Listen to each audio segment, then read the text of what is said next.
बच्चों, आज की इस वीडियो में आपका बहुत बहुत स्वागत है। मैं आपको संज्ञा की पुनरावृत्ति कराने चल रही हूँ, तो आप तैयार हो जाइए। सबसे पहले मैं संज्ञा की परिभाषा बता दूँ आपको, फिर उसके भेद बताऊंगी, फिर उस पर आधारित कुछ अभ्यास प्रश्नों को कराऊंगी। क्योंकि ये पुनरावृत्ति है तो मैं बिल्कुल संक्षेप में चल रही हूँ कि संज्ञा की परिभाषा आप सभी लोग जैसा जानते हैं कि किसी व्यक्ति, वस्तु और स्थान के नाम को संज्ञा कहते हैं। तो जैसे कोई वाक्य मैं लिख दूं और आपको संज्ञा रेखांकित करने को दूं, तो अगर आप संज्ञा की परिभाषा जानते हैं तो आप उसमें से संज्ञा ढूंढकर लिख सकते हैं। तो मैं आपको किसी व्यक्ति, वस्तु, स्थान के नाम को संज्ञा कहते हैं। मैं बिल्कुल संक्षेप में यहाँ लिख देती हूँ कि व्यक्ति, वस्तु और स्थान के नाम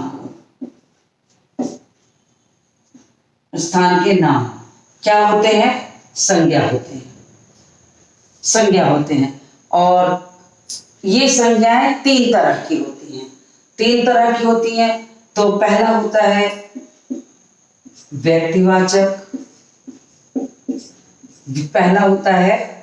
व्यक्तिवाचक संज्ञा।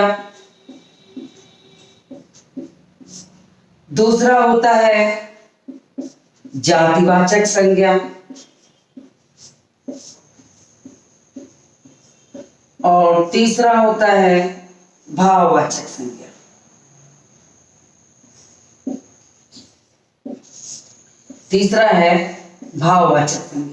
तो ये आपके तीन भेद हो गए। परिभाषा कह रही है किसी व्यक्ति, वस्तु, स्थान के नाम को हम क्या कहते हैं? संज्ञा कहते हैं। तो संज्ञा कहते हैं। और ये संज्ञाएं कितने प्रकार की होती हैं? व्यक्तिवाचक, जातिवाचक, भाववाचक। अब जहां पर व्यक्तिवाचक कहाँ होगा? जहां पर हम किसी विशेष व्यक्ति, विशेष स्थान या विशेष नाम का वर्णन करेंगे, वहां पर व्यक्तिवाचक संज्ञा होगी। तो ये जो व्यक्तिवाचक संज्ञा है, इसमें सारी चीजें जो होंगी विशेष व्यक्ति, विशेष प्रकार की व्यक्ति, इसको हम कहेंगे विशेष व्यक्ति, विशेष वस्तु और विशेष स्थान। और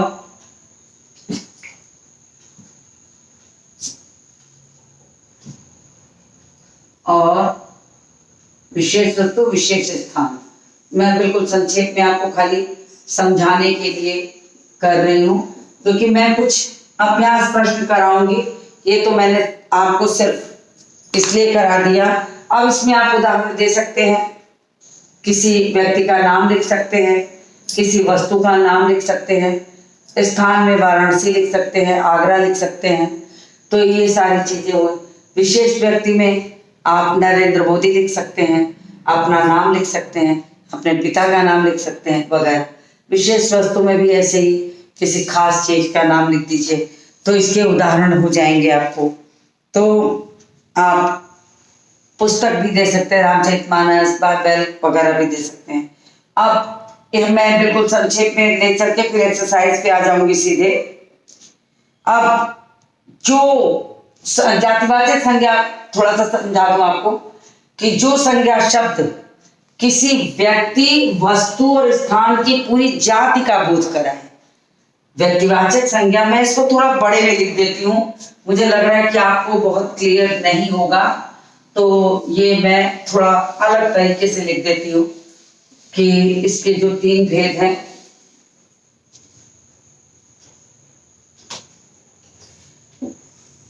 यहां कर देते हैं व्यक्तिवाचक में क्या हुआ? विशेष व्यक्ति,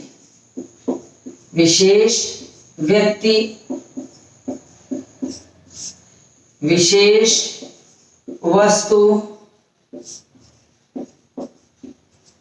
विशेष स्थान,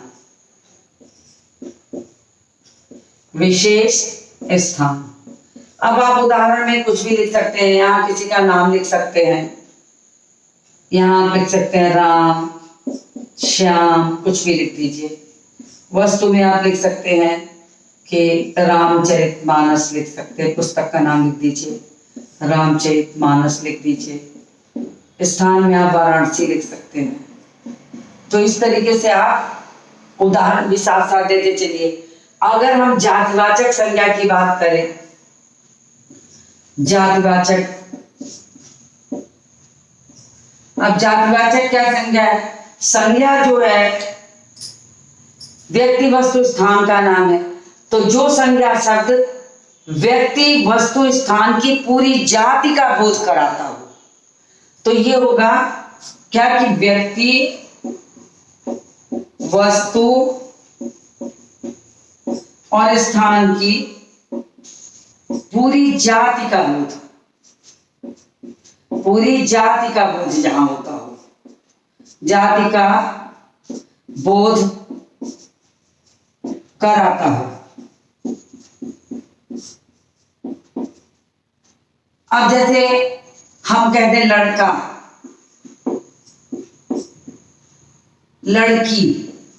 अब लड़की, लड़के में पूरी जाति आ गई, चाहे कोई भी लड़का हो कोई भी लड़की हो, कोई नाम नहीं है। विशेष होगा तो व्यक्तिवाचक हो जाएगा, और अगर विशेष नहीं है तो लड़का लड़की कह रहे हैं तो कोई भी हो सकता है। तो ये पूरी जाति के लिए प्रयोग हो जाएगा कि पूरी जाति का बोध है। फिर उसके बाद वस्तु में भी हम इसी तरह किताब लिख सकते हैं, पुस्तक लिख दीजिए। अब कोई भी पुस्तक हो सकती है। स्थान में हम शहर लिख दें, कोई भी शहर हो सकता है। तो ये हो गया कि पूरी जाति का बोध कराता हो। अब तीसरा होता है भाववाचक। ये हो गया पहला, ये हो गया दूसरा, ये आपका है तीसरा। तो ये हो गया भाववाचक। अब जो यहां पर वास्तव में वो संज्ञा शब्द जो किसी व्यक्ति के गुण, भाव, दशा और अवस्था का बोध कराते हो, वो भाववाचक संज्ञा हो जाती है। वो संज्ञा शब्द जो किसी संज्ञा शब्द के गुण, दशा, भाव, अवस्था आदि का बोध कराते हो, उसे हम कहते हैं भाववाचक संज्ञा, यानी भाव का वर्णन होता हो। तो ये तीनों चीजें मैंने आपको यहाँ समझा दी। अब मैं आपको कुछ प्रश्न कराने चल रही हूँ, तो छोटी मोटी चीजें आपने समझ ली हैं। अब मैं आगे बढ़ती हूँ। मैं इसमें भी उदाहरण एक दो दे देती हूँ कि जैसे जो लिखी दूं, जो संज्ञा शब्द गुण, दशा, अवस्था का बोध कराए, का बोध कराए, वो क्या हो जाएगा? वो हो जाएगा आपका भाववाचक संज्ञा। तो जैसे बुढ़ापा, बुढ़ापा, बचपन, मिठास, तो ये तरीके से देखा जाए तो मैंने आपको बिल्कुल संक्षेप में संज्ञा के परिभाषा और उसके भेदों का की परिभाषा बताते हुए संक्षिप्त सा मैंने यहाँ लिख दिया है, एक छोटी सी पुनरावृत्ति के साथ, कि आप जान जाइए कि इसके तीन भेद होते हैं। व्यक्ति, वस्तु और स्थान के नाम को संज्ञा कहते हैं। ये तीन प्रकार की होती है, व्यक्तिवाचक, जातिवाचक, भाववाचक। व्यक्तिवाचक में हम विशेष व्यक्ति, विशेष वस्तु, विशेष स्थान का वर्णन करते हैं। राम, श्याम, रामचरितमानस, वाराणसी, आगरा वगैरह सब जो है आपका व्यक्तिवाचक हो जाएगा। जब यही व्यक्ति, वस्तु, स्थान का जो नाम पूरी जाति का बोध कराने लगेगा तो जातिवाचक संज्ञा हो जाएगी। और जब वही संज्ञा शब्द किसी भी संज्ञा के गुण दशा अवस्था का बोध कराने लगेगी तो उसे हम भाववाचक कहते हैं, जैसे बुढ़ापा, बचपन, मिठास। तो मैंने आपको बिल्कुल संक्षेप में इसको समझा के अब मैं इसको रब करूंगी, तो आपको ये संज्ञा के भेद, उसकी संक्षिप्त सा परिचय, थोड़े उदाहरण, सब आपको इतना समझ में आ गया होगा। तो मैं अब इसको रब करती हूं,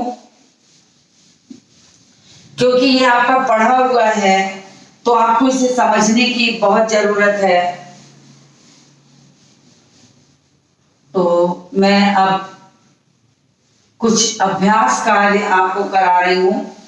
आप वो अभ्यास कार्य करिए कि सबसे पहले जातिवाचक संज्ञा से भाववाचक संज्ञा बनाना। जातिवाचक संज्ञा से भाववाचक संज्ञा बनाएं।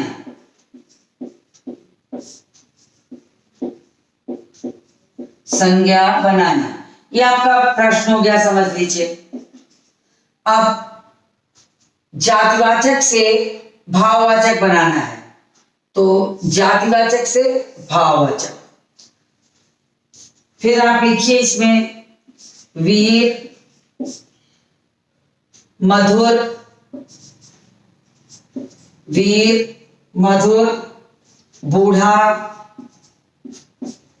बूढ़ा, मित्र, कायर, पशु, शत्रु, लड़का,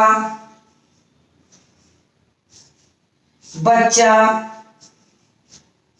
तो देखिए 1 2 3 4 5 6 7 8 9, एक और लिख दूं, एक और लिख दूं तो आपको कम से कम हो जाएगा।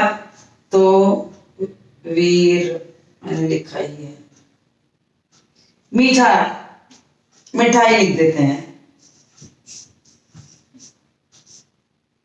मीठा। एक मिनट, मिठाई की जगह बल्कि हम इसको मीठा लिख देते हैं, मीठा। अब आपको इससे भाववाचक संज्ञा बनानी है। भाववाचक संज्ञा बनाते समय आपको इन शब्दों में प्रत्यय जोड़ देंगे अगर, तो ये भाववाचक संज्ञा बन जाएगी। जैसे मैं यहां लिखने चल रही हूं, आप भी लिखिए। वीर में वीरता, मधुर से मधुरता, बूढ़ा से बुढ़ापा, मित्र से मित्रता, कायर से कायरता, पशु से पशुता, शत्रु से शत्रुता, लड़का से लड़कपन, बच्चा से बचपन, मीठा से मिठास। अब ये सारे आपके जो हैं ये भाववाचक संज्ञा बन गई। तो आपको प्रश्न में प्रश्न पत्रों में इस तरह की जो चीजें हैं पूछी जा सकती हैं, तो आप इसको भी अपनी कॉपी पे उतारिए, इस तरह की चीजें। फिर मैं आगे कुछ और कराती हूँ, विशेषण से भाववाचक संज्ञा बनाना। तो मैं थोड़ा सा 2 मिनट रुक जाती हूँ, 1 आध मिनट में ही आप इसका स्क्रीनशॉट ले सकते हैं, इसको उतार भी सकते हैं साथ साथ। तो अगर आप, मैं बोल बोल के इसीलिए लिखती हूँ कि आप इसे उतार लीजिए। तो मैं रुक गई, आप इसका स्क्रीनशॉट लीजिए, फिर मैं आगे बढ़ूंगी।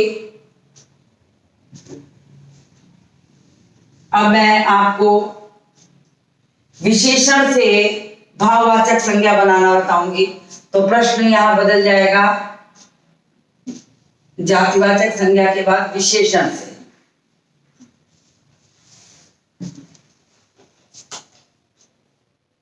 विशेषण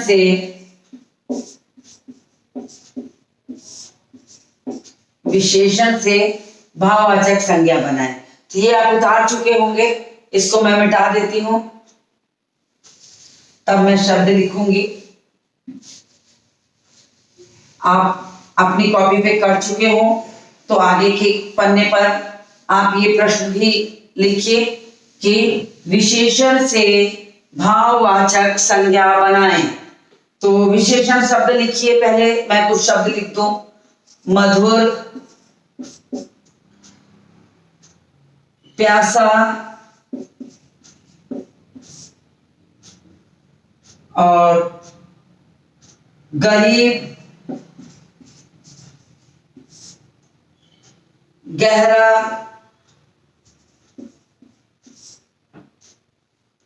कटु, कठोर,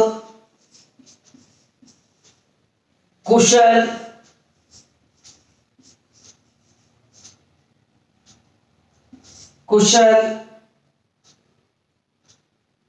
नम्र,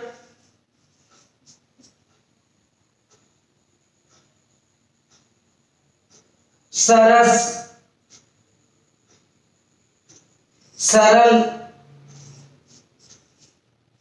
अब इससे नीचे मैं लिखूंगी तो आपको दिखाई नहीं देगा, इसलिए मैं इतने ही शब्दों को रहने देती हूं और आप इसको मेरे साथ साथ लिखना शुरू करिए। मधुर से मधुरता, आप इसको लिखिए, मधुर से मधुरता। प्यासा से प्यास, गरीब से गरीबी, गहरा से गहराई, कटु से कटुता, कठोर से कठोरता, कुशल से कुशलता, नम्र से नम्रता, सरल से सरलता। अब आप इसको भी उतार लीजिए।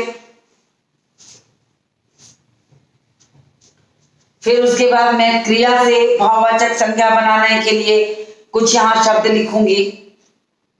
क्रिया से भी भाववाचक संज्ञा बनाऊंगी, तो क्रिया के शब्द पहले लिखूं, इससे पहले आप इसको उतार लीजिए,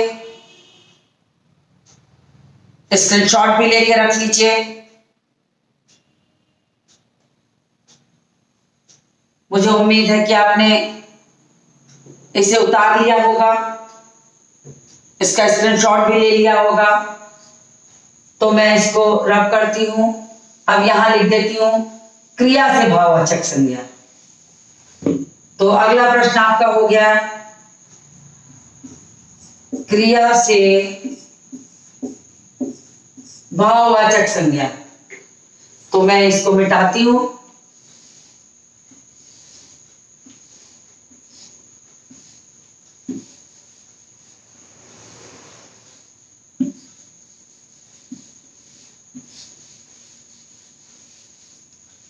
और मैं क्रिया शब्द यहां लिखती हूं, फिर उसका भाववाचक संज्ञा बनाऊंगी। तो क्रिया में लिखिए उड़ना, काटना, हंसना,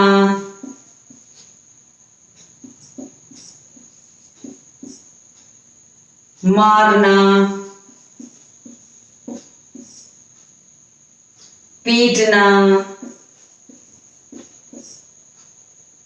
दौड़ना, हारना,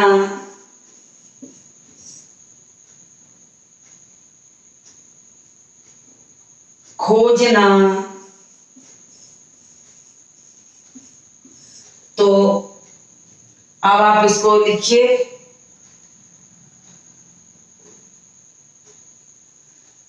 उड़ना से उड़ान, काटना से कटाई, हंसना से हंसी,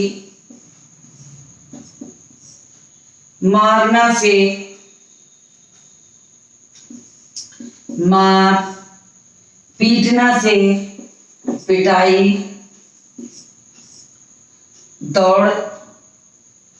दौड़ना से, थोड़ा सा दौड़ना कर देते हैं इसको, दौड़ना से दौड़,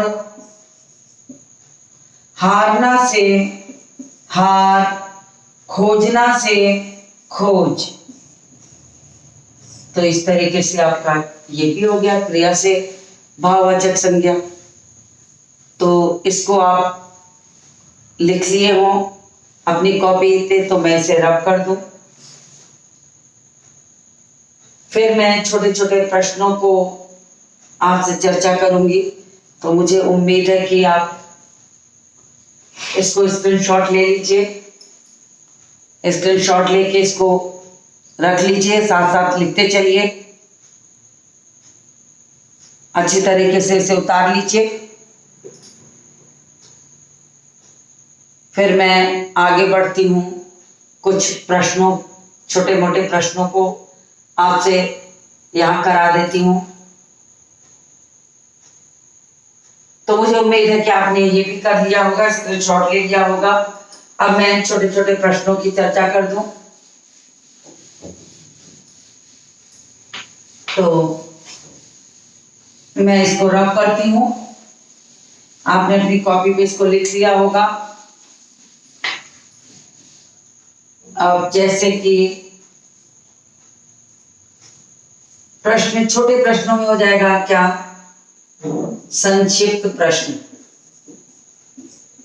संक्षिप्त प्रश्न।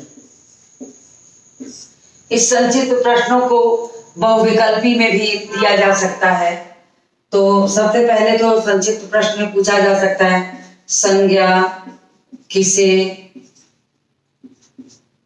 किसे कहते हैं।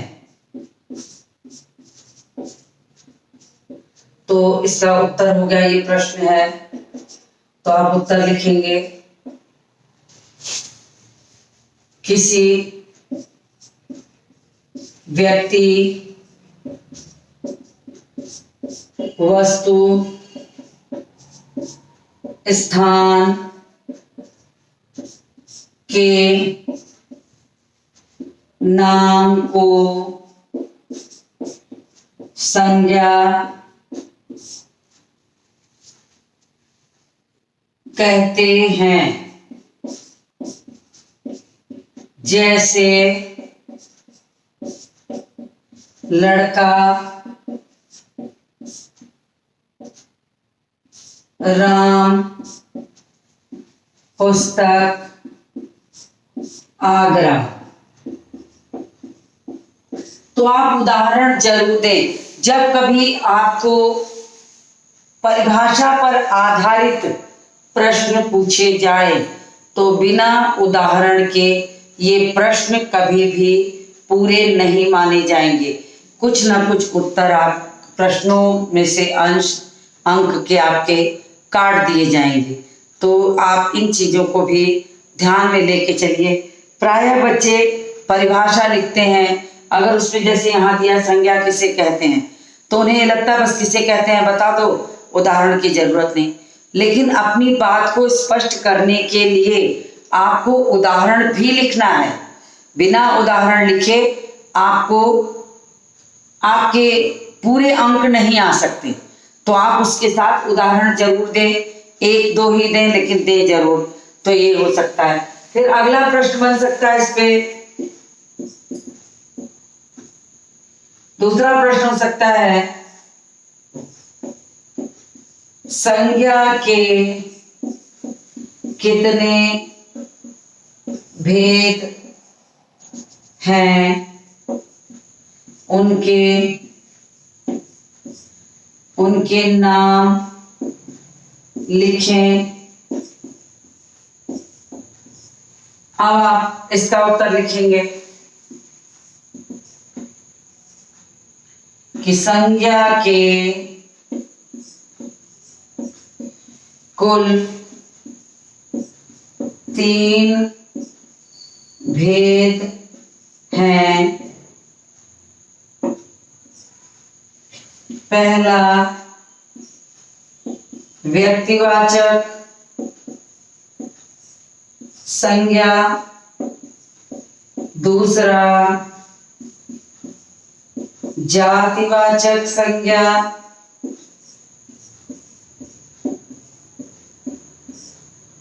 तीसरा भाववाचक संज्ञा। अब आपको इतना ही पूछा गया है कि उनके नाम लिखिए, लेकिन अगर आपको और अच्छा प्रभाव अपनी कॉपी कार्ड डालना है कि तो आप इसमें उदाहरण भी दे दीजिए। यहाँ लिख दीजिए जैसे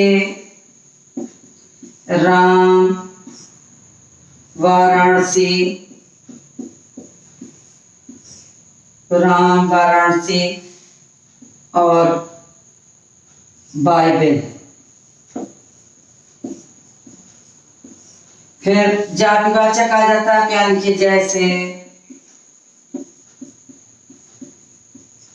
लड़का, पर्वत, नदी, शहर हो गया। फिर भाववाचक संज्ञा में उदाहरण लिख दीजिए बुढ़ापा, बचपन, बचपन, सुंदरता। अगर आप ऐसे अपने इस प्रश्न को लिखेंगे तो ये प्रश्न जो है आपको पढ़ने वाले के ऊपर बहुत प्रभाव डालेगा कि हाँ बच्चा बहुत समझदार है। तो अगर ये ऑप्शनल नहीं है और 1 या 2 नंबर के लिए आता है तो आप इस चीज को लिखिए। ये हो सकता है कि आप 3 उदाहरण की जगह 1 ही उदाहरण लिख दें, लेकिन लिखना चाहिए, क्योंकि बिना उदाहरण के व्याकरण की चीजें बताने पर वो अधूरी सी लगेंगी और आपको पूरे नंबर नहीं मिल सकते। फिर उसके बाद आपसे मान लीजिए प्रश्न पूछा जाए कि हालांकि व्यक्तिवाचक संज्ञा का उदाहरण मैंने यहां दे दिया है, लेकिन परिभाषा पूछ ली जाए कि क्वेश्चन हो प्रश्न व्यक्तिवाचक संज्ञा किसे कहते हैं। अब आप व्यक्तिवाचक की जो परिभाषा जानते हैं वो लिख दीजिए।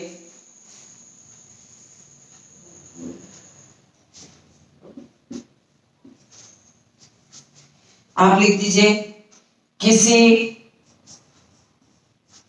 उत्तर में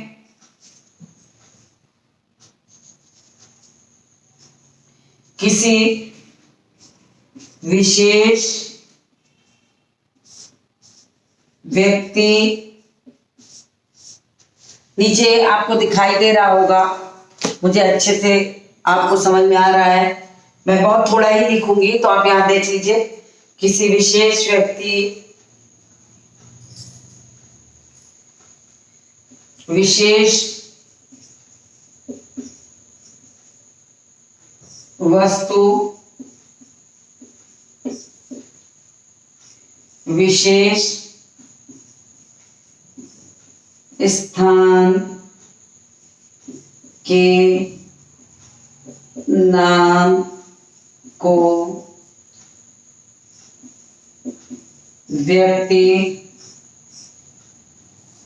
व्यक्तिवाचक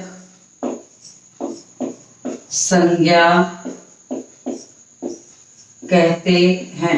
वहां नहीं दिखाई देता इसलिए मैं इसको यहाँ कंप्लीट कर रही हूं, तो यहाँ के इस भाग को मैं यहाँ कंप्लीट कर दे रही हूँ कि आपको दिखाई नहीं पड़ेगा। तो मुझे ऐसा लग रहा है कि मैंने आपको संज्ञा को संक्षेप में बिल्कुल आपको समझा दिया, उसकी परिभाषा, उसके भेदों की परिभाषा, उसके उदाहरण, और साथ में आपको जातिवाचक संज्ञा से भाववाचक संज्ञा बनाना और विशेषण से भाववाचक संज्ञा बनाना, उसके बाद मैंने इस पे 1 या 2 नंबर के प्रश्न कैसे पूछे जाते हैं, आपको कैसे उत्तर लिखना चाहिए वो भी समझाया। तो आप इन प्रश्नों को तैयार कर लीजिए ताकि आपसे परीक्षा में कभी भी पूछा जाए तो आप उसे अच्छे से लिख सकते हैं। इसके बाद आपको जो मैंने भाववाचक संज्ञा कराई है उसमें भी कभी कभी प्रश्न दिया जा सकता है कि लड़का शब्द का भाववाचक संज्ञा बनाएं, बच्चा शब्द का भाववाचक संज्ञा बनाएं। तो आपको सिर्फ मैंने जो भाववाचक संज्ञा लिखाई है उस शब्द को लिख देना है, चाहे जैसे मैंने लिखा था उस तरीके से जातिवाचक, भाववाचक, या आप सीधे सीधे प्रश्न के उत्तर की तरह लिख दीजिए कि लड़का शब्द का भाववाचक संज्ञा लड़कपन होगा, ऐसे भी हो सकता है। तो आपके लिखने की कला खुद आपकी है, आप अपने लिखने से परीक्षक को किस प्रकार प्रभावित कर सकते हैं, ये चीज है। और व्याकरण में बिल्कुल सही, संक्षिप्त, अनावश्यक विस्तार न दिया गया प्रश्न ही सराहनीय होता है। तो मैं ये जानूंगी कि आप व्याकरण की चीजों को अच्छी तरह समझें, उसे लिखें, क्योंकि उसमें अनावश्यक विस्तार की आवश्यकता नहीं होती, ये पदों की व्याख्या नहीं होती, इसे समझकर सही सही लिखें। तो मैं उम्मीद करती हूँ कि आपको इतनी बातें समझ में आ गई होंगी। तो मिलती हूँ आपसे अगले वीडियो में।